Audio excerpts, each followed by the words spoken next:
Okay, just a minute.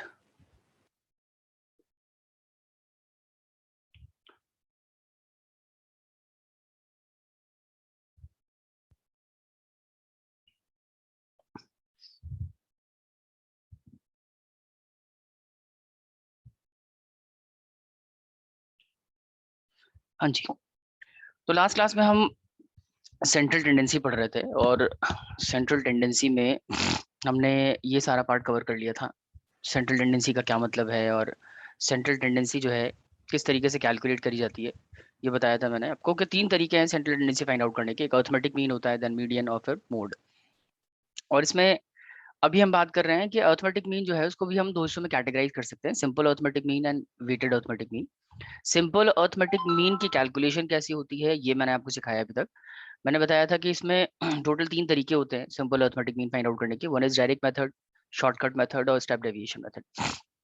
अब direct method जो है वो 3 तरह की सीरीज में अप्लाई होता है, इंडिविजुअल सीरीज, डिस्क्रीट सीरीज और कॉन्टिन्यूअस सीरीज। और इसका क्या क्या फॉर्मूला होगा ये सब हमने डिस्कस कर लिया था। मेरे ख्याल है हमने तीनों ही मेथड्स कर लिए थे ना, शॉर्टकट मेथड भी कर लिया था, स्टेप डेविएशन मेथड भी कर लिया था। स्टेप डेविएशन तो हमने डिस्क्रीट सीरीज की थी। अच्छा, स्टेप डेविएशन में सिर्फ हमने डिस्क्रीट किया है। ओके, ठीक है। डिस्क्रीट और इंडिविजुअल। ठीक है, ओके। तो ये स्टेप डेविएशन मेथड, और इससे हमें एक क्वेश्चन करना है, कॉन्टिन्यूअस सीरीज पे क्वेश्चन कर लेते हैं और उसके बाद जो है आगे चलेंगे। चले, जस्ट अ मिनट। ये क्वेश्चन है और कॉन्टिन्यूअस सीरीज पे बेस्ड है। इसमें आपको मीन फाइंड आउट करना है। कॉन्टिन्यूअस सीरीज है, ये आइटम्स देखिए, आइटम बेसिकली क्लासेस हैं। ये क्लास है 0 to 10, 10 to 20, 20 to 30, 30 to 40, 40 to 50 और 50 to 60।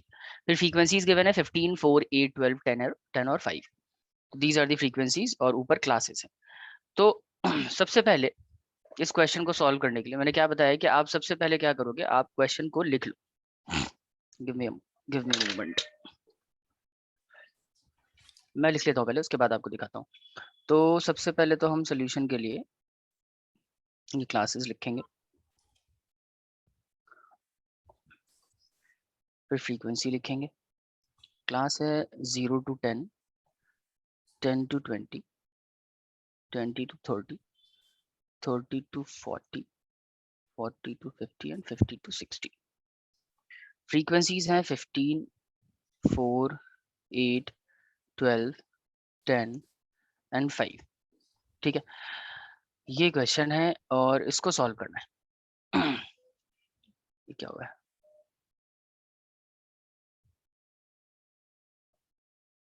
सर सी क्या होता है फॉर्मूला में?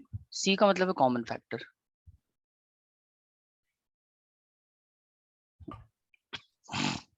देखिए ये क्वेश्चन है। अब मैंने क्या बताया आपको, हमेशा क्वेश्चन लिखने के बाद क्वेश्चन को आप वर्टिकल फॉर्मेट में लिख लो, उसके बाद ना आप इसका फॉर्मूला लिखो। सबसे पहले फॉर्मूला क्या है, स्टेप डेविएशन का फॉर्मूला आपने बताया था sir, mean equals to A plus sigma F D dash upon sigma F into C. ये फॉर्मूला है मीन कैलकुलेट करने का स्टेप डेविएशन में कॉन्टिन्यूअस सीरीज का। सबसे पहले आपको क्या करना पड़ेगा, इस फॉर्मूले की रिक्वायरमेंट है, सबसे पहले आपको ए फाइंड आउट करना है। फॉर्मूले के हिसाब से सबसे पहले क्या आ रहा है, ए आ रहा है। लेकिन ए आप कहाँ से निकालते हैं सर, ए निकालने के लिए तो आपको आइटम चाहिए। आइटम्स है नहीं आपके पास, आपके पास तो क्लासेस में दे रखी है इन्फॉर्मेशन 0 to 10, 10 to 20, 20 to 30 इस तरीके से गिवन है। तो आप सबसे पहले क्या करोगे ना, जब भी कॉन्टिन्यूअस सीरीज का क्वेश्चन आप सॉल्व करोगे, हमेशा सबसे पहले आप मिड वैल्यू फाइंड आउट करेंगे। तो हम फाइंड आउट करेंगे एम, एम का मतलब मिड वैल्यू। तो 0 to 10 की मिड वैल्यू क्या हो जाएगी, 5। 10 to 20 की मिड वैल्यू क्या हो जाएगी, सबको आता है ना मिड वैल्यू फाइंड आउट करना। Yes sir. Yes sir. मैं फिर से बता देता हूँ, मिड वैल्यू फाइंड आउट करने के लिए क्या करते हैं, लोअर लिमिट अपर लिमिट को ऐड करते हैं, 0 + 10 और 2 से डिवाइड कर देते हैं। तो 10 डिवाइडेड बाई 2 हो जाएगा 5। फिर 10 + 2 20, 30, 30 डिवाइडेड बाई 2 इक्वल्स टू 15। फिर 20 + 30 equals to 50, 50 divided by 2 equals to 25। आगे 35, फिर 45 और फिर 55 हो जाएगा। अब क्या करना है आपको, जो भी मिड वैल्यू आपने निकाली है ना, उसमें से ए किसी भी एक वैल्यू को आप अज्यूम्ड मीन कंसिडर कर लेंगे। सपोज मैं ए मान लेता हूँ 25 इज ए, ये हमारा अज्यूम्ड मीन रहेगा। अब अगर आपने ए अज्यूम कर लिया है तो अब हम क्या करेंगे, अब डी निकालेंगे पहले, डी। और डी निकालने के लिए क्या करेंगे सर, डी निकालने के लिए हम क्या करते हैं, एम की वैल्यूज में से ए माइनस कर देते हैं, ठीक है। अच्छा, जब डी आ जाएगा तो क्या करेंगे सर, डी आ जाएगा तो हम डी डैश निकालेंगे, और डी डैश के लिए क्या करेंगे, डी की सभी वैल्यूज को सी से डिवाइड करेंगे। सी क्या है, कॉमन फैक्टर, ये मैं बताऊंगा आपको। देखिए सबसे पहले तो m माइनस ए करिए, m माइनस 25 विल बी -20, फिर 15 माइनस 25 विल बी -10, फिर 0, 10, 20 और 30, ये हो जाएगा डी। अब डी डैश निकालने के लिए क्या करोगे आप, इसमें से किसी एक वैल्यू को आप ना कॉमन फैक्टर इसमें ढूंढेंगे। कॉमन फैक्टर का मतलब ये सारी वैल्यूज किस कॉमन नंबर से डिवाइड हो सकती हैं। तो ये सारी वैल्यूज ना 2 से भी डिवाइड हो सकती है, 5 से डिवाइड हो सकती है, 10 से भी डिवाइड हो सकती है, लेकिन जो इसमें सबसे बड़ा कॉमन फैक्टर है ना, जो इन सभी वैल्यूज को डिवाइड कर रहा है, दैट इज 10। तो आप कॉमन फैक्टर कंसिडर करेंगे 10, और इसी कॉमन फैक्टर से सभी वैल्यूज को डिवाइड करेंगे। तो -20 डिवाइडेड बाई 10 विल बी -2, फिर -1, फिर 0, 1, 2 एंड 3, बस। तो अब आगे फॉर्मूले की रिक्वायरमेंट क्या है, डी डैश को मल्टीप्लाई करना है एफ से, उसके बाद टोटल करना है उसका। तो हम क्या करेंगे, यहाँ पे एफ डी डैश कैलकुलेट करेंगे और इसका टोटल कर देंगे, तो सिग्मा एफ डी डैश आ जाएगा। ये वाला पार्ट कंप्लीट हो जाएगा आपका, नॉमिनेटर वाला। देखो जरा, एफ डी डैश निकालने के लिए आपको एफ को मल्टीप्लाई करना है डी डैश से, तो 15 माइनस 2 -30, 4 -1 -4, 8 इंटू 0 0, 12 इंटू 1 12, 10 इंटू 2 20, और 5 इंटू 3 15। इन सब का टोटल कर लीजिए आप। टोटल कितना आ जाएगा, ये माइनस वालों को एक साथ करना है, प्लस वालों को एक साथ करना है, तो ये हो जाएगा -34, राइट। और इन सबको ऐड करेंगे, ये हो जाएगा 32 और 47 प्लस 47। तो 47 में से आप 34 माइनस करोगे, कितना बचेगा, प्लस 13 बचेगा, 13, बस ये हो गया। तो इसमें आपको ए पता है, सिग्मा एफ डी डैश की वैल्यू 13 आ रही, ये पता है। सी आपने ऊपर अज्यूम किया है, सी आपने कॉमन फैक्टर लिया है 10, ये भी आ गया। सिग्मा एफ आपको चाहिए, सिग्मा एफ के लिए आप क्या करेंगे, सारी फ्रीक्वेंसीज का टोटल कर दोगे। सर तो कॉमन फैक्टर m का लेना होता है या फिर d का? डी में से लोगे ना common factor. Okay common factor क्योंकि डी डैश निकालने के लिए डी को सी से डिवाइड करना होता है, तो डी में से ही आप कॉमन फैक्टर लेंगे। ओके अब फ्रीक्वेंसी का टोटल करो आप, 15 + 4 19, 19 + 8 27, 27 + 12 39 + 10 49 + 5 54। अब वैल्यूज पुट कर दीजिए सिंपली आप। ए की जगह आ जाएगा, ए की जगह आ जाएगा 25, सिग्मा एफ डी डैश की जगह आ जाएगा 13, और सिग्मा एफ की जगह आ जाएगा 54। कॉमन फैक्टर आपने 10 लिया था, इसको सॉल्व कर लो। 25 + 13 × 10 कितना हो जाएगा, 130, और डिवाइड करेंगे उसको 54 से। बस ये सॉल्व करके बताइए कितना आ रहा है। सबको क्लियर है, is it clear to everyone? Yes sir. Yes sir.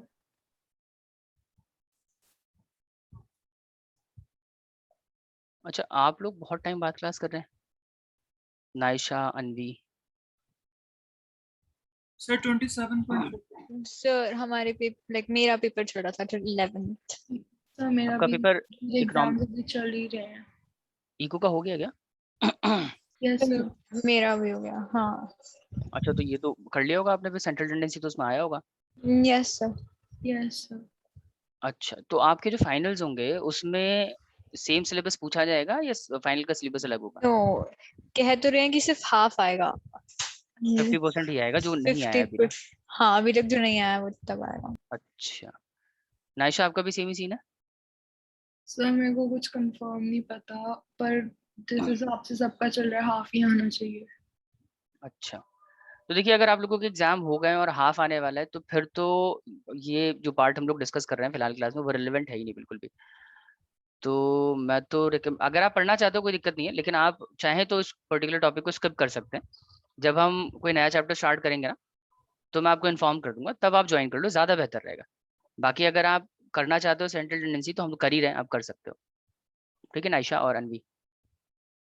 Alright क्या करना है अभी, तो स्किप करना है आपको या करोगे कंटिन्यू? सर आज ही क्लास कर लेते हैं। आई कंफर्म फ्रॉम टीचर कि मैम रिपीट होगा या नहीं होगा सेकंड टर्म में। बहुत बढ़िया, ये सर। ठीक है नायशा, ठीक है ओके, चलो ठीक है करिए। ये क्वेश्चन ये सॉल्यूशन नोट कर लो फटाफट से और मुझे बताइए अगर हो जाए तो। सर नोट कर लिया, आंसर भी आ गया। ठीक है।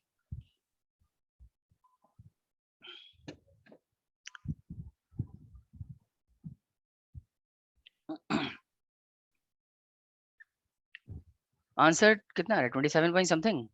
Yes sir 27.4। 27.4 ठीक है। चले बाकी लोग भी सॉल्व कर लीजिए इसको, या अगर स्क्रीनशॉट ले लें फिलहाल तो ज़्यादा बेहतर है। आप इसको सॉल्व कर लीजिएगा बाद में, नोट कर लीजिएगा बाद में, स्क्रीनशॉट ले लो फटाफट से। आगे चल रहे हैं next question.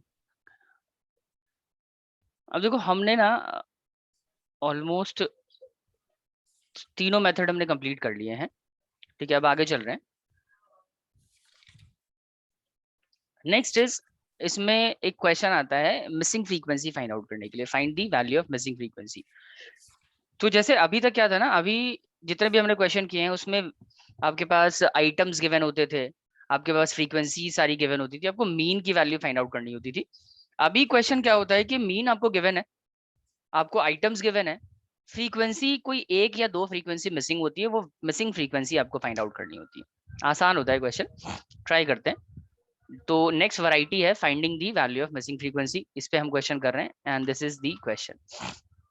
Question is arithmetic mean of the following series is 41। तो ये सीरीज है कोई, इसमें मार्क्स गिवन है आपको 20 30 40, और 40 के बाद क्या मार्क्स है ये मिसिंग है, उसके बाद 60 70, उसके बाद है नंबर ऑफ स्टूडेंट 8 12 20 10 6 4। तो इसमें ना फ्रीक्वेंसी दे रखी है आपको, मार्क्स मिसिंग है और मीन की वैल्यू गिवन है। तो इसमें क्या करना है आपको, मिसिंग आइटम फाइंड आउट करना है। अब मिसिंग आइटम फाइंड आउट करने के लिए सबसे पहले तो आप क्वेश्चन को लिख ही लीजिए, नोट करो फटाफट से।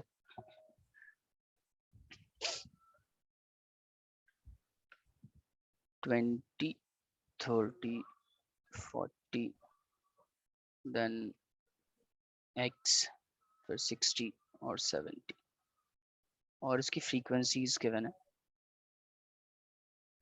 8 12 20 10 6 और 4।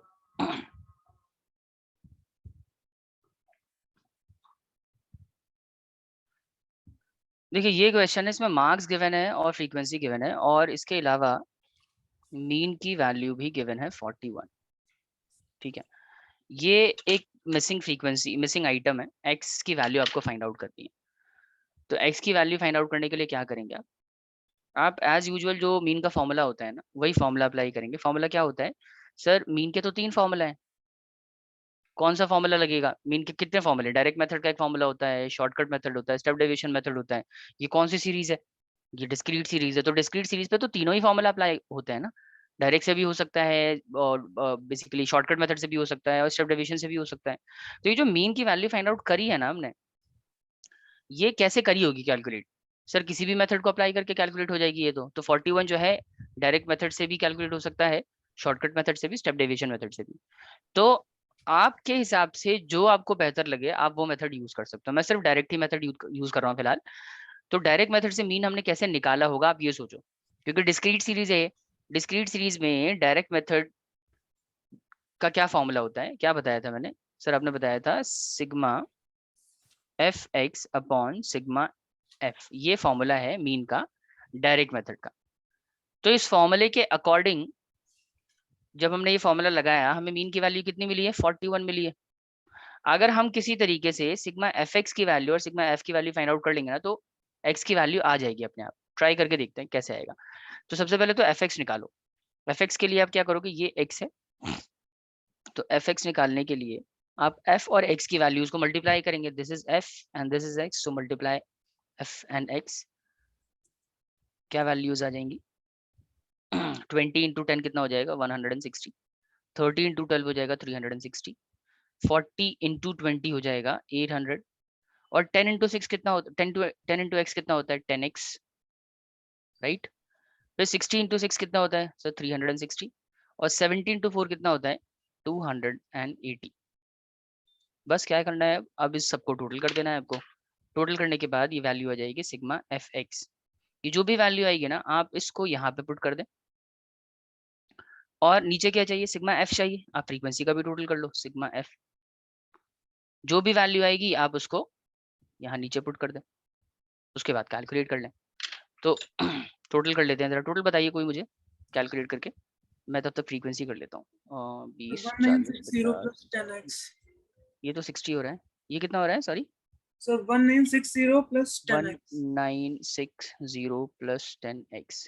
तो ये वैल्यूज आपको यहाँ रखनी है, ऊपर रखेंगे हम 1960 प्लस 10x और नीचे रखेंगे 60। इधर इक्वल टू में 41 है, इसको क्रॉस मल्टीप्लाई कर लो आप, ये हो जाएगा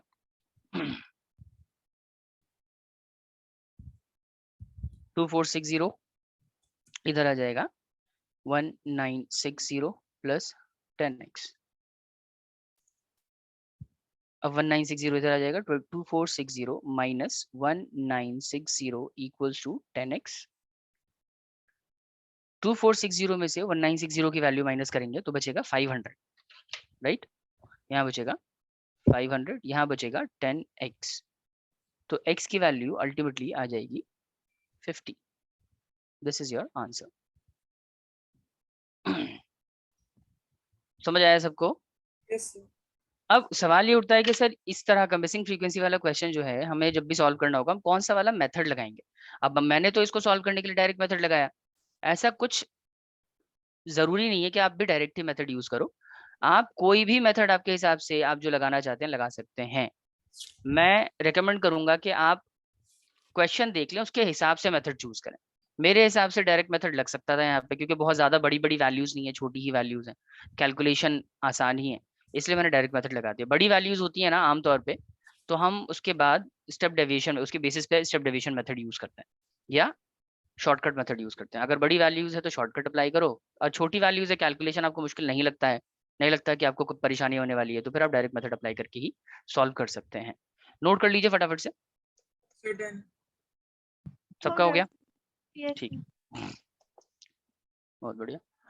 ये क्वेश्चन करो, फिर इसके बाद एक आप ट्राई कर लो।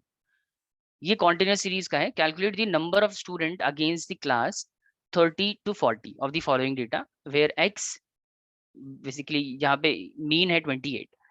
मतलब यहाँ पे ये कॉन्टिन्यूस सीरीज का फॉर्मूला है बच्चे, 0 to 10, 10 to 20, 20 to 30, ये सारी इसकी क्लास इंटरवल्स हैं। फिर फ्रीक्वेंसीज आपको गिवन है 12, 18, 27, और यहाँ पे फ्रीक्वेंसी मिसिंग है। जो मिसिंग फ्रीक्वेंसी है ना आप उसको एफ कंसिडर कर लेना, मिसिंग फ्रीक्वेंसी को आप एफ मान लो, दिस इज एफ। और फिर 17 है, 6 है। अब इसमें आप मीन कैलकुलेट करने के लिए कौन सा फॉर्मूला लगाओगे? डायरेक्ट मेथड ही लगा लो। अगर डायरेक्ट मेथड लगाना है तो डायरेक्ट मेथड का क्या फॉर्मूला है कॉन्टिन्यूस सीरीज में, याद है किसी को? डायरेक्ट मेथड का फॉर्मूला क्या है कॉन्टिन्यूस सीरीज में? सर डायरेक्ट मेथड का फॉर्मूला देखो मैं लिख देता हूँ यहाँ पे, मीन इक्वल्स टू यहाँ हो जाता है sigma F M upon sigma F, same रहता है सब कुछ, बस आपको फ्रीक्वेंसी को एम से मल्टीप्लाई करना पड़ता है। इसीलिए जो भी क्लास इंटरवल दे रखी है ना उसकी आपको क्या फाइंड आउट करनी पड़ेगी, मिड वैल्यू फाइंड आउट करनी पड़ेगी। तो मार्क्स जो गिवन है ना 0 to 10, 10 to 20, इन सब की मिड वैल्यू आप निकालोगे पहले, और जो भी मिड वैल्यू आएगी उसको एफ से मल्टीप्लाई करके एफ एम निकालेंगे, उसका टोटल कर लेंगे, सिग्मा एफ एम हो जाएगा वो। ट्राई करिए, नहीं होगा तो बताइए। Sir, sigma FM upon sigma F है ना? हाँ sigma F M upon sigma F, ये फॉर्मूला है।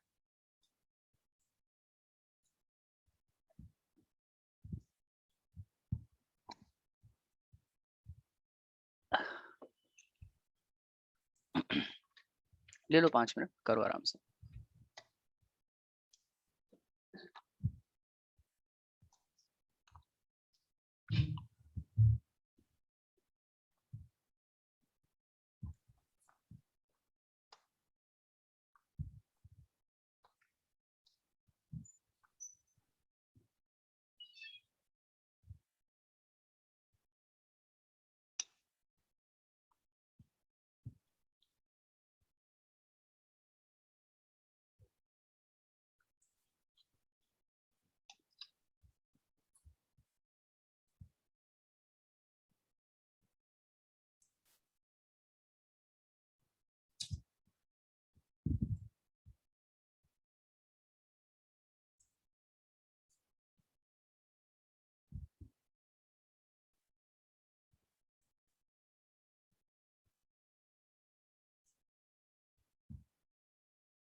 सर 22.875। 22.875। एक मिनट रुक जाओ।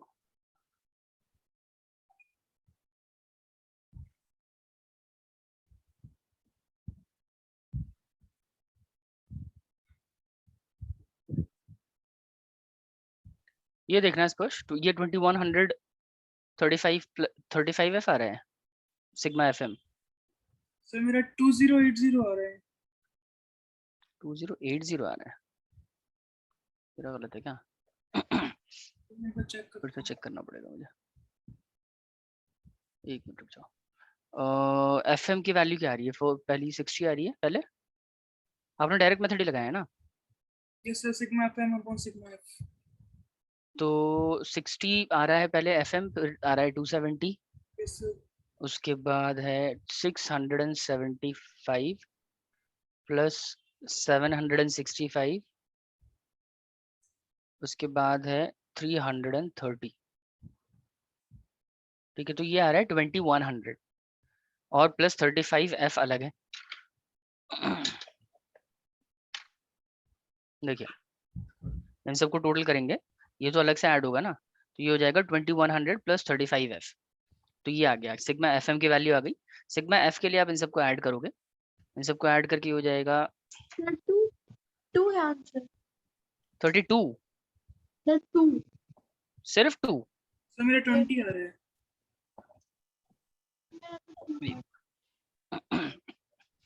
देखना पड़ेगा यार।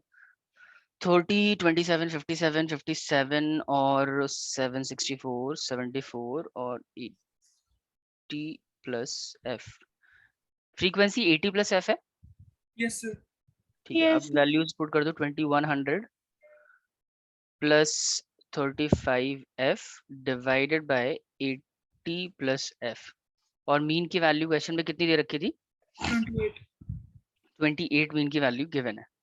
इसको सॉल्व कर लेंगे आप। 28 को मल्टीप्लाई करेंगे 80 प्लस एफ से, और इधर आएगा 2100 प्लस 35 एफ। ठीक है, सर इसको सॉल्व। 2240 ये कितना आ माइनस। रहा है? 28 इंटू, जस्ट मिनट रुक जाओ मैं कर लेता हूँ कैलकुलेट। सर 2240। एक मिनट, 28 इंटू 80 करेंगे पहले, तो ये हो जाएगा 2240। 2240 प्लस 28 एफ हो जाएगा, इधर बचेगा 2100 प्लस 35 एफ, राइट?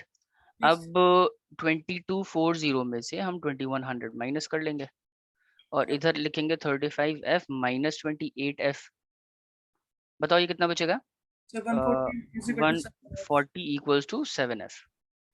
ठीक है, तो ये आ जाएगा 20। Yes sir. 20 आ रहा है चेतना।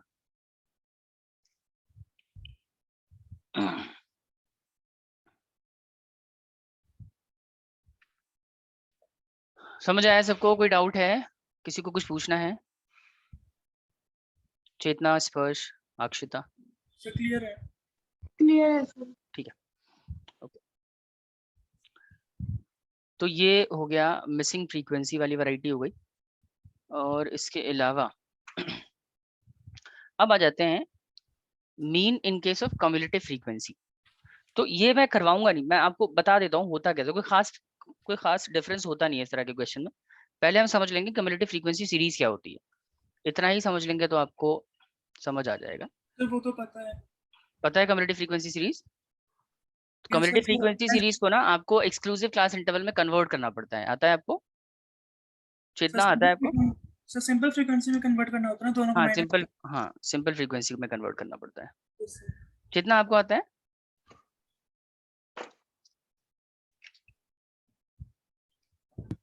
मैं करवाऊँ क्या एक क्वेश्चन?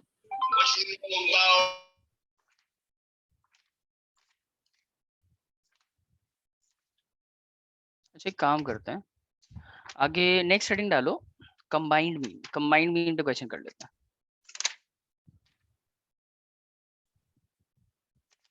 सर क्या हेडिंग डाली है? कंबाइंड मीन, ये देखेंगे बाद में करेंगे। कंबाइंड मीन पहले कर लेते हैं, कंप्यूटेशन ऑफ कंबाइंड मीन।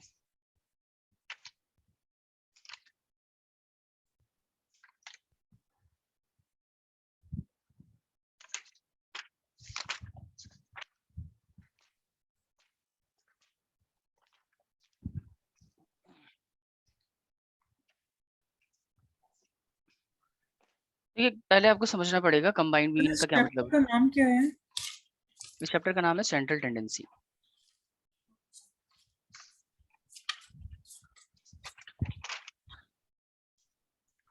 देखिए कंबाइंड मीन का मतलब है कि दो या उससे ज्यादा सीरीज की मीन एक साथ कैलकुलेट करना कंबाइंड मीन कहलाता है।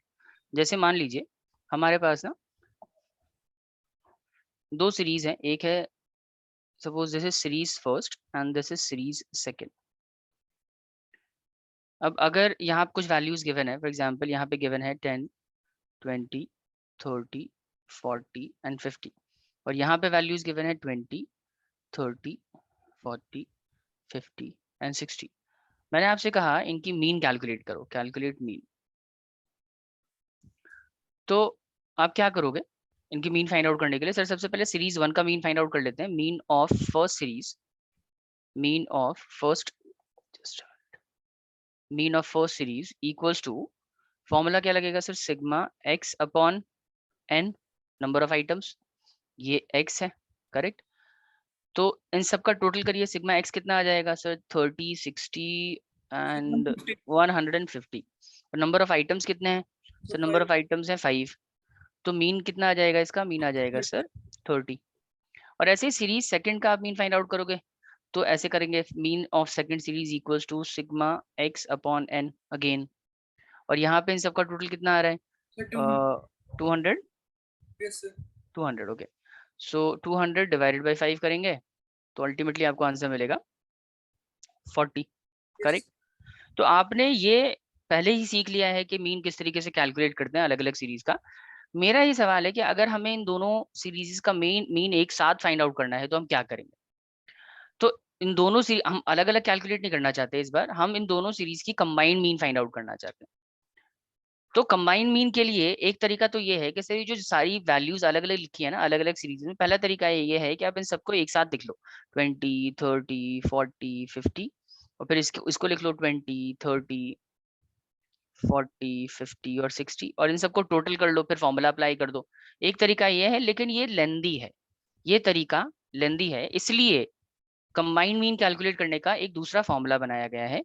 कंबाइंड मीन जब आपको दो या उससे ज्यादा सीरीज की मीन्स को एक साथ फाइंड आउट करना होता है तो उसमें हम फॉर्मूला लगाते हैं। मान लीजिए अगर दो सीरीज है आपके पास, तो हम लिखेंगे combined mean of first and second series equals to n1 and mean of first series. n1 मतलब कि फर्स्ट सीरीज में कितने आइटम्स हैं और उस सीरीज का मीन क्या है, plus n2 mean of second series divided by n1 plus n2।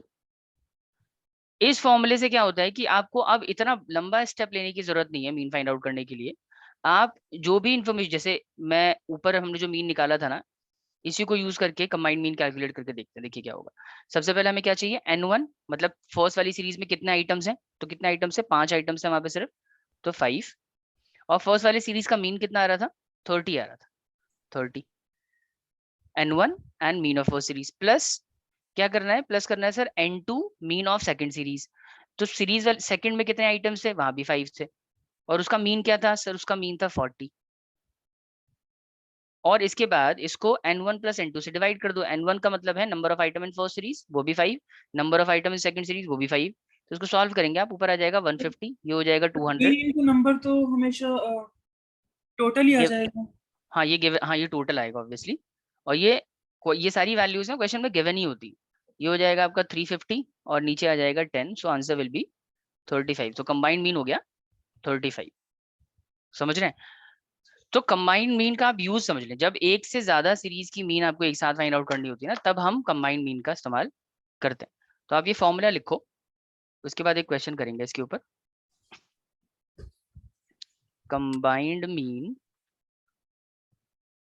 Equals to, अगर दो सीरीज है हमारे पास तो हम लिखेंगे combined mean of first and second series equals to number of item in the first series into mean of first series plus number of items in the second series into mean of the second series and divided by n1 plus n2।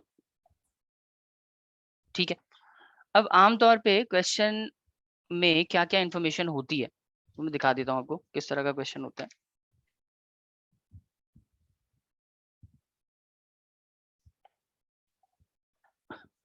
जैसे ये question है book में, इसमें लिखा है calculate combined mean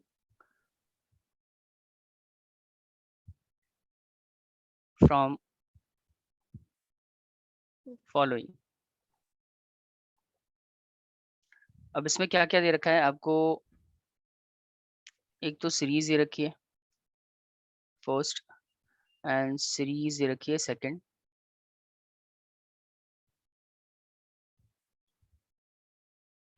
फिर first series में कितने आइटम्स हैं वो गिवन है, number of items, number of items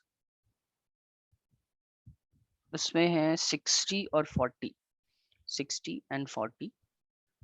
और इनका एवरेज, दोनों सीरीजेस का एवरेज क्या है, एवरेज मतलब मीन, ये भी गिवन है। पहली सीरीज का मीन है 40 और उसके बाद है 35, 40 एंड 35। इस इंफॉर्मेशन से आपको मीन की वैल्यू फाइंड आउट करनी है। करोगे आप, ट्राई करोगे? मैं एक और क्वेश्चन देख लेता हूँ तब तक, ये वाला आसान है वैसे, कर लेंगे आप लोग, ट्राई कीजिए।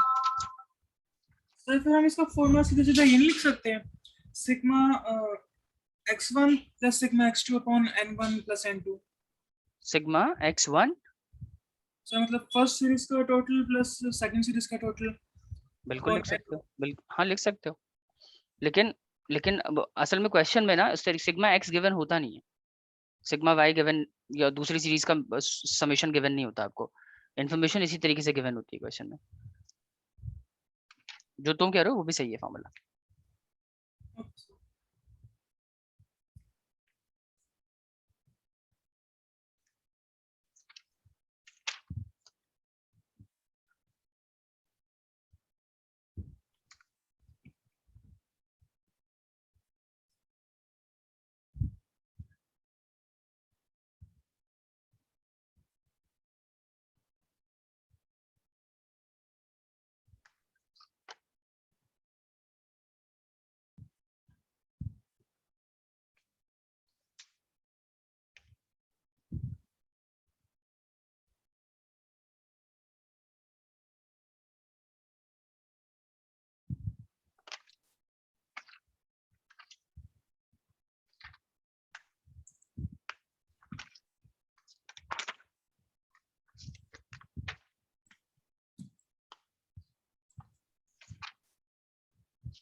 सर आंसर 38 आ रहा है।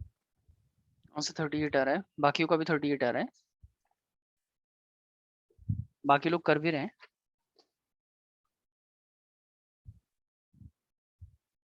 चेतना अब कर रही है क्वेश्चन, यस सर। करो जल्दी फटाफट से।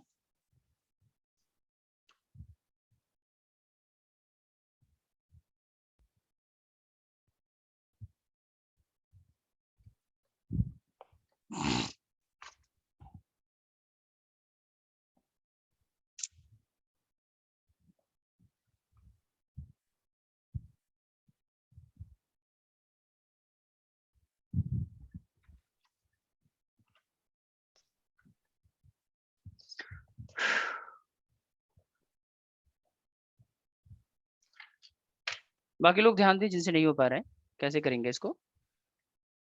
Mean, combined mean of first and second series equals to n1 mean of first series plus n2 mean of second series divided by n1 plus n2, ये फॉर्मूला है। इसमें ये जो है ना, दिस इज n1 और ये हो जाएगा n2, ये हो जाएगा मीन ऑफ सेकंड सीरीज और ये हो जाएगा mean of the first series. बस वैल्यूज पुट करनी है, इसमें कुछ नहीं करना। 60 को मल्टीप्लाई करेंगे फर्स्ट सीरीज की मीन से 40 से, और 40 को मल्टीप्लाई करेंगे 35 से, 40 into 35। Divided by n1 plus n2, तो n1 है 60, n2 है 40, so 60 प्लस 40, ये सॉल्व कर लीजिए। दिस विल बी 2400, ये हो जाएगा आपका कितना होता है, 1400 1400 divided by 100 equals to 3400 divided by 100 equals to 34, ये हो गया आपका आंसर 34। This is it. 38 38 कैसे हो रहा है, अच्छा अच्छा अच्छा अच्छा, दिस इज 38, सॉरी, ठीक है, थैंक यू स्पर्श। चले बाकियों ने भी कर ही लिया होगा आई होप। आगे चल रहे हैं। देखिए कंबाइंड मीन पे और भी वैरायटी होती है क्वेश्चन की, लेकिन इस बुक में ज्यादा क्वेश्चन है नहीं, तो मैं आपको कुछ क्वेश्चन ना असाइनमेंट में दे दूंगा, आप उससे ट्राई कर लीजिएगा। फिलहाल आगे चल रहे हैं, एक और कॉन्सेप्ट कर लेते हैं कंबाइंड मीन के अलावा। कंबाइंड मीन का कॉन्सेप्ट समझ आ गया ना कि कंबाइंड मीन में आपको करना क्या है, आपको बेसिकली दो सीरीज की एक साथ मीन फाइंड आउट करनी होती है। कई दफा ये इस तरीके से इन्फॉर्मेशन होती है, मान लो आपको कई दफा ना कंबाइंड मीन ही दे देंगे, जैसे कंबाइंड मीन दे दिया 38, ठीक है, और मान लो इस सीरीज का मीन दे दिया, इस वाले सीरीज का मीन दे दिया, इसका मीन दे दिया, और किसी एक सीरीज का आपसे पूछ लेंगे आइटम्स क्या है, नंबर ऑफ आइटम्स कितने हैं ये पूछेंगे। एक क्वेश्चन करवा ही दूं क्या मैं, एक क्वेश्चन आप कर ही लो इस तरह का।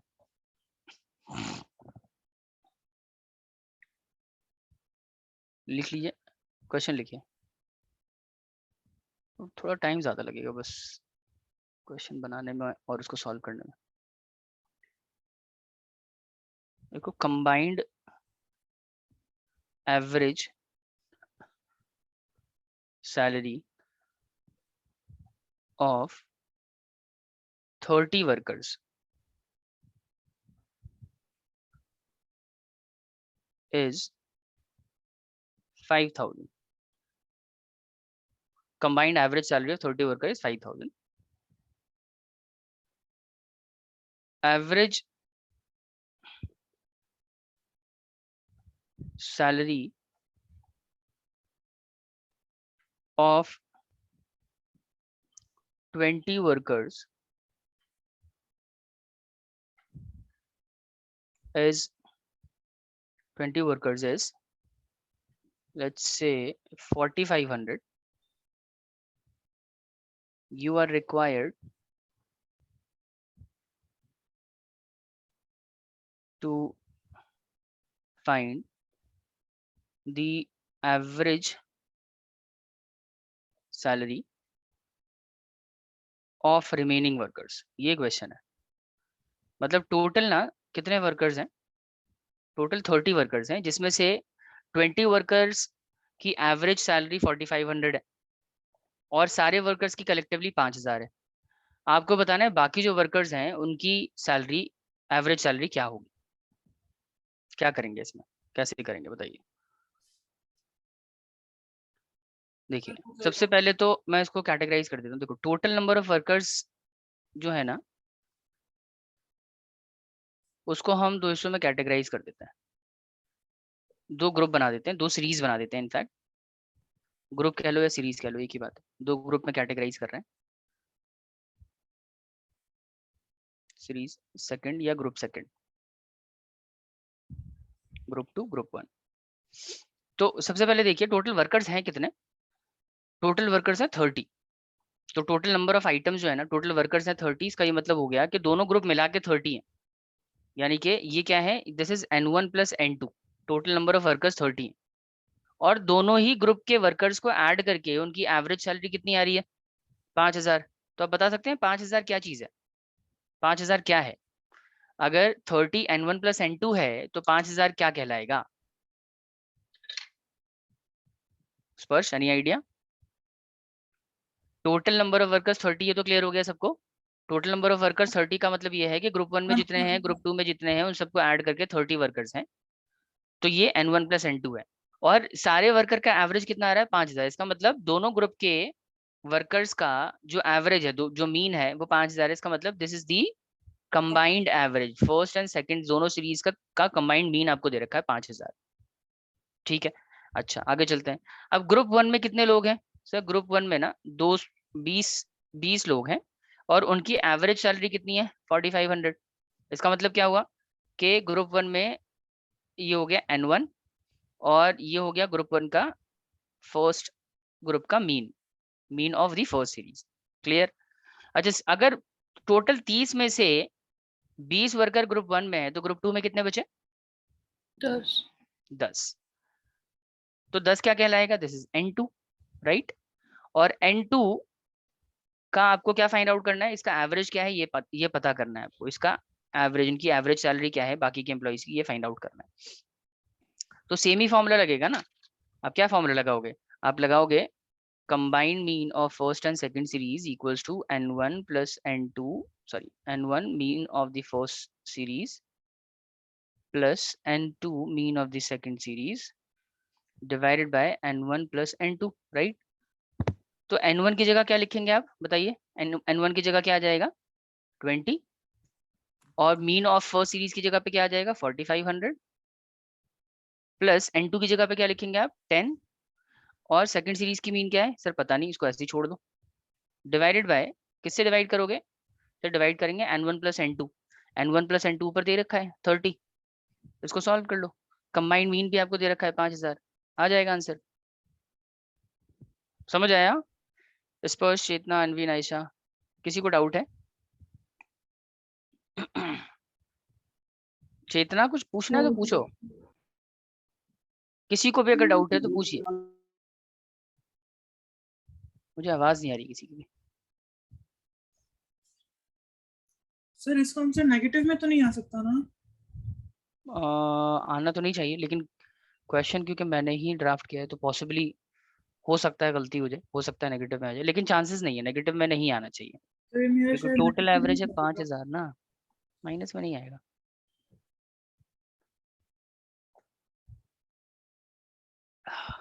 सर एक बार आप आगे सॉल्व कर दोगे? अच्छा चलो ठीक है, मैं करता हूँ। ये हो जाएगा, इधर आ जाएगा 5000, इधर कितना आ रहा है? 20 इंटू 4500 कितना होगा भाई? सर 90,000। अच्छा, इसकी वजह से नेगेटिव में आ रहा होगा ये। Yes sir.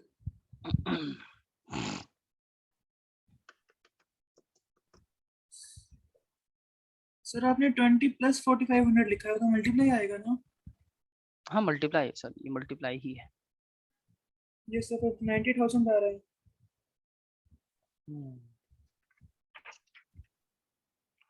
90,000 डिवाइडेड, और इधर क्या है? Plus 10x। 10 into mean of the second series, 10 into mean of second series divided by 100। ठीक है, उसको सॉल्व, इसको मल्टीप्लाई कर लेते हैं तो इधर हो जाएगा 5 लाख। सही तो है? 90,000 प्लस तो आपका अपॉन में 100 कैसे आया? N1 प्लस N2 नहीं करोगे आप? अच्छा अच्छा अच्छा अच्छा, N1 प्लस N2 30 तो है, कहाँ ध्यान है? 30 सॉरी। तो अभी इसको मल्टीप्लाई करेंगे कितना हो जाएगा? 5000 इंटू 30 कितना होता है? सर 1,50,000। 1,50,000। तो अभी नेगेटिव नहीं आएगा, ठीक है? 1,50,000 में से अब 90,000 माइनस कर दो, इधर बचेगा 10 मीन ऑफ सेकंड सीरीज, कितना बचेगा? ये 60,000। तो 60,000 डिवाइडेड बाय 10 करेंगे, मीन ऑफ सेकंड सीरीज आ जाएगा 6000। तो बाकी जो 10 एम्प्लॉइज है ना, उनकी एवरेज सैलरी है 6000 और शुरू के जो 20 एम्प्लॉय हैं उनकी सैलरी है 5000। ठीक है स्पर्श? यस सर, आगे।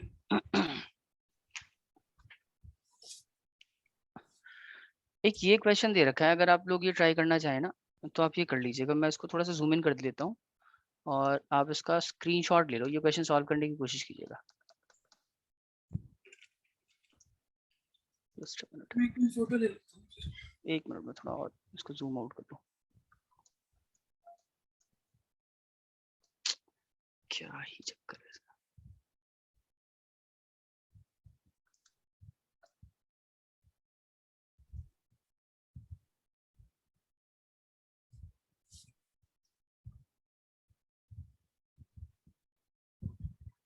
अब ले लीजिए।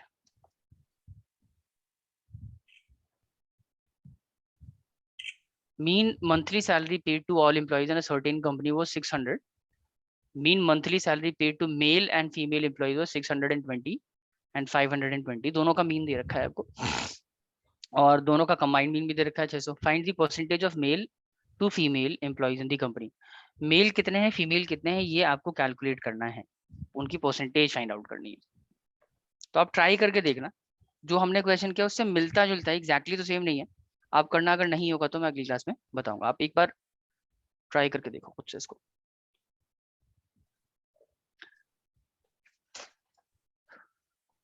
चलिए इसके बाद एक और कॉन्सेप्ट है सर इस क्वेश्चन में 600 कंबाइंड मीन है। 600, हाँ ये 600 कंबाइंड मीन है, आप कर लेना, देखते हैं अगली क्लास में। अच्छा इसके बाद एक और कॉन्सेप्ट आता है करेक्टेड मीन का, मतलब आपको ना incorrect value of mean given होगा, उसको करेक्ट करना होता है, that is called concept of correct mean. Just कहाँ है यार,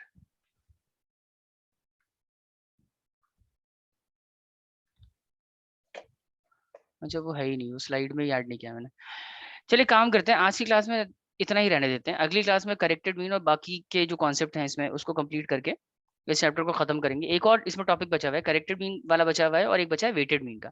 वेटेड मीन तो 15 मिनट का है, वो तो 10-15 मिनट में खत्म हो जाएगा। करेक्टेड मीन में 1-2 क्वेश्चन करवाने पड़ेंगे, तो उसमें थोड़ा सा टाइम लगेगा, और बाकी कंबाइंड मीन पे भी हम 1-2 क्वेश्चन अगली क्लास में और करने की कोशिश करेंगे। ठीक है, तो आज इतना ही रहने दो, अगली क्लास में कंटिन्यू करते हैं। अनवी आप कंफर्म कर लेना स्कूल में आपके सिलेबस में, फाइनल सिलेबस में ये सब आएगा या नहीं आएगा, ठीक है? Alright, और sir. उसके अकॉर्डिंग जो है फिर देखते हैं आपकी क्लास कैसे मैनेज करनी है, ठीक है? Alright. चलें बाकी लोग अगली क्लास में मिलते हैं, टिल देन सर आपने टेक जो केयर। क्वेश्चन अभी दिया था उसमें एक चीज पूछनी थी मुझे। बोलो। और उसमें N1 और N2 में से दोनों ही दिए हुए हैं। हाँ तो सर तो फिर इसमें फॉर्मूले में तो दो चीजें नहीं है, तो उसमें कैसे होएगा? इसीलिए तो कहा है ट्राई करने के लिए, आप कर लो ट्राई, ओके सर। आप थोड़ा कोशिश करना, इतना मुश्किल नहीं होता है वैसे, ट्राई करके देखना, नहीं होगा तो अदरवाइज तो मैं करवाने वाला हूँ अगली क्लास में, ठीक है? Okay sir. चल ओके बाय। Bye sir.